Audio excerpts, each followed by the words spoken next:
When Mike DeWine took office as Attorney General in 2011, one of his first actions was to file a lawsuit challenging the constitutionality of the Affordable Care Act. I didn't like Obamacare because I didn't like the mandate.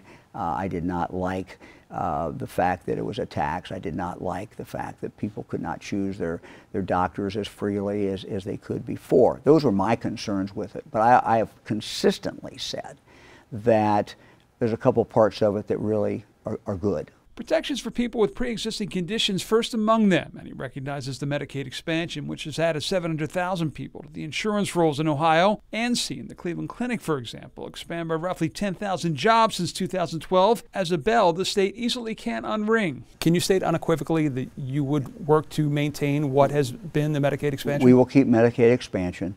We want to make it sustainable in case, for example, the federal government decides instead of paying 90+%, that they're going to drop that down to a much lower figure.